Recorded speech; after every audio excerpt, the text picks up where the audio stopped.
Hello everyone, welcome to this video overview of Caterpillar's second quarter 2018 financial results.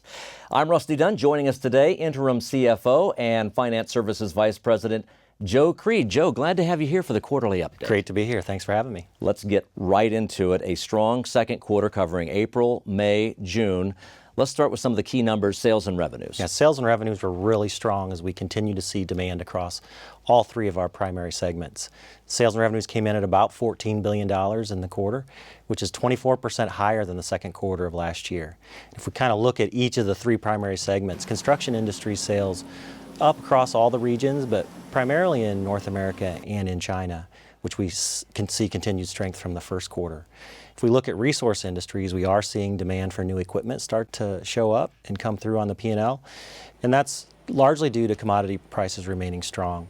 And when we look at E&T, sales are up across all four of their applications, but most notably in North American onshore oil and gas. Profit per share, I'm pleased to report, for the second quarter was a second quarter record, the best second quarter in company history at $2.82. That was more than double what it was in the second quarter of 2017. And adjusted profit per share, when you exclude restructuring costs, was almost $3. It came in at $2.97. And that strong demand that we just talked about on the sales top line is really pulling that profitability up year over year when we talk about profit per share. Favorable price realization in the quarter also was enough to offset our increases in manufacturing costs, but we are seeing some increases in cost in the manufacturing space. Most notably, steel costs are driving material costs up, and then we're also seeing elevated freight expense as we're ramping up demand across our factories and supply base, trying to keep up with our strong markets. One of the best highlights of the quarter is the continued execution by the team as we are staying very, very disciplined on cost control, which is allowing us to bring a lot of that profit to the bottom line. And with all of those strong positive points, Joe, we'd love to hear a comment on the company's financial position. You talk about the end markets continuing to strengthen, volume strong across our three primary business segments. We're executing the strategy. So put that in perspective for us in terms of our financial position right now. Yeah, absolutely. That really strong second quarter profit led us to have $2.1 billion of operating cash flow in the quarter, and we ended the quarter with $8.7 billion of enterprise cash on hand. Couple other highlights in the quarter relative to our strength of financial position. We did raise the quarterly dividend by 10%, or 8 cents per share, and we repurchased $750 million worth of our common stock, bringing our year-to-date total to $1.25 billion. That really just showcases the strength of our balance sheet and how strong our results are right now. Which leads me to a question then about our outlook. So we're adjusting higher on our full year outlook. A little color behind that. Sure, and those strong results, and based on the continued momentum we saw in the second quarter, along with how we feel about our markets. We feel good about our end markets right now, where we sit. Our order rates remain strong, our backlog is stable.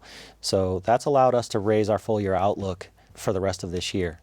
We do have some headwinds in the second half, most notably tariffs. We've included about $100 million to $200 million of additional costs in the second half to account for that. We do expect to also continue to see elevated freight costs, as we talked about earlier. Demand is strong and we're ramping up in our factories, and we're trying to make sure we keep up. The good news is, our new strategy, we're able to continue to execute. We're going to focus on operational excellence. We're going to be very disciplined with our structural costs, and we think we can offset a lot of those headwinds. So all that taken in, feel good about our markets, how we're executing, really allows us to feel confident about raising the outlook. And we know that every quarter is different there, which is why I want to ask you about key takeaways. Employees may be wondering, how do I kind of put this in perspective? What would your key takeaways be? If you're looking for just a couple of key takeaways, again, it's the best second quarter in profit per share in our company history, and just a real testament to the performance of the team, how they continue to execute. And because of we feel good about our end markets and where we are right now, we were able to raise our full year outlook. We continue to have strong operational performance, expanding our operating margins, and we're going to stay focused on executing our strategy. Appreciate that insight, Joe, and some of the perspective on those great numbers.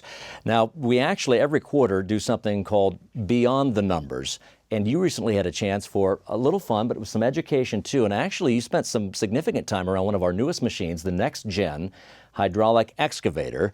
Impressive machine. It's a really, really impressive machine, Rusty, and just a true testament to how we're executing the strategy. You think about expanded offerings, Next Gen Excavator is right up that alley, and it was a lot of fun spending some time at Edwards. And by fun, he means a little time in the cab operating the machine. Take a look. And I'm excited to be at Edwards today at our demonstration center for Beyond the Numbers. And with me is Ryan Neal. Ryan, why don't you talk to me a little bit about what you do at Caterpillar? So I'm a product application specialist for excavators covering North America. So we have a 323 Next Gen Excavator. This is one of the largest NPI, or new product introductions, that we've ever done in the company. Another part of the strategy, we talk about services, and part of services is connectivity and how we help our customers be more efficient and better with our equipment than with anyone else's. Tell me about the bells and whistles that are on this. Industry-leading cab, the best cab in the industry by far. Room, visibility, but to add to all that, we've added some standard technologies in our non-GC machines, and with grade control, which we've had for years, but it's standard 2D depth and slope grade. We've added assist to that, where it's semi-automation. When the bucket teeth achieve grade, the operator virtually can take his hand off of the boom control and just stick in, and the bucket will maintain grade for him. Great. We have swing assist features. So if an operator is going to the same spot all day long, he's sitting on a stockpile and he's loading a hopper, for instance, he can go to that same spot every single time and it will stop for him. Tell me about how the reception's been with the dealer network.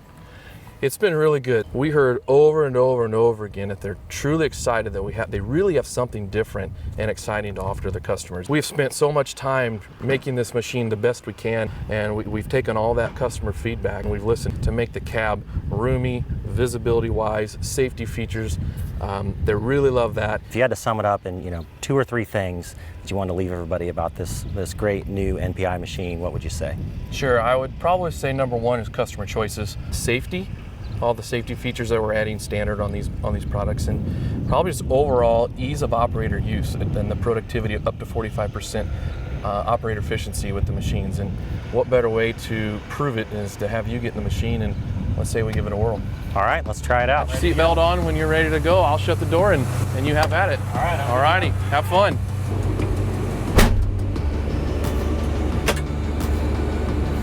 All right.